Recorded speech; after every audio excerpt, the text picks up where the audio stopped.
Junior NTR తన రాజకీయ ప్రచారాన్ని ఉధృతంగా కొనసాగిస్తున్నారు. ప్రస్తుతం శ్రీకాకుళం జిల్లా పలాసలో ఆయన రోడ్ షో కొనసాగుతోంది. ప్రత్యక్ష ప్రసారం ద్వారా ఒకసారి చూద్దాం. రామారావు గారి గురించి మాట్లాడుకోవడానికి అసలు మన జీవితాలే సరిపోవు. బ్రతికినంత కాలం పేదవాడి కోసం, బ్రతికినంత కాలం పేదవాడి ముఖంలో ఆనందం చూడడం కోసం ఆ మహానుభావుడు పరితపించని క్షణం లేదు, పరితపించని రోజు లేదు. 1996 జనవరి 18 మహానుభావుడు మనందరినీ వదిలేసి మహాప్రస్థానాన్ని గావించారు. రామారావు గారు చనిపోగానే ఆంధ్రప్రదేశ్ లో ఉండే ప్రతి పేదవాడి పళ్ళెం అలా వణికింది.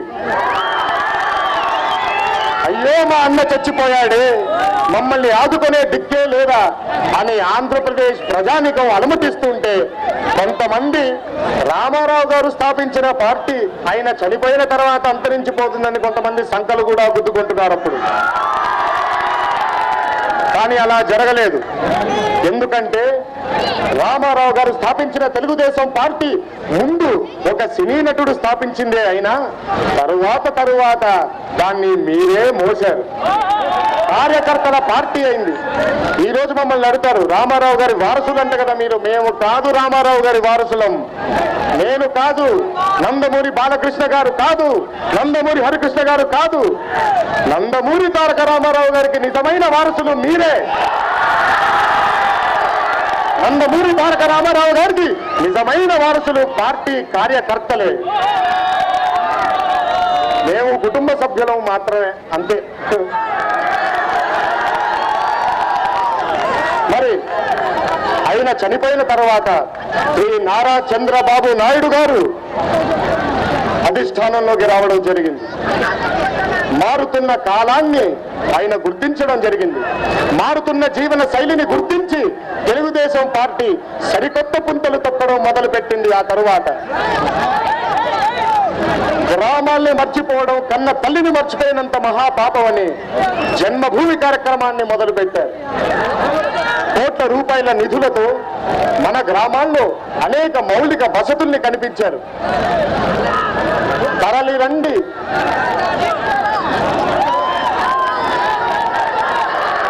ఎన్నో మౌలిక వసతుల్ని కల్పించారు ఆయన. తరలుదాం రండి మనం జన్మభూమికి, తల్లి పాల రుణం కొంత తీర్చడానికి అని తెలుగుదేశం పార్టీ పిలుపునిస్తే యావత్ ప్రపంచంలో ఉన్న తెలుగు వారందరూ తిరిగి వారి గ్రామాల వైపు చూడడం మొదలుపెట్టారు.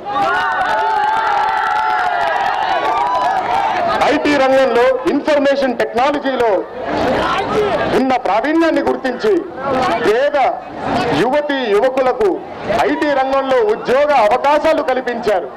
లక్షల ఆదాయాన్ని వారి కుటుంబానికి వచ్చేలా చేశారు. రామారావు గారి తరువాత తెలుగుదేశం పార్టీ ఏ సిద్ధాంతాలతో అయితే పుట్టిందో, పేదవాడికి గూడు గూడు గుడ్డ అనే సిద్ధాంతంతో తెలుగుదేశం పార్టీ పుట్టింది. ఇప్పటి వరకు అలాగే ఉంది. తెలుగుదేశం పార్టీ మారదు, తెలుగుదేశం పార్టీలో ఉండే నాయకులు మారరు ఎప్పుడు. అంతే, వారి సిద్ధాంతం ఒకటే, పేదవాడికి కూడు గూడు గుడ్డ. పేదవాడి కోసం పుట్టిన పార్టీ తెలుగుదేశం పార్టీ.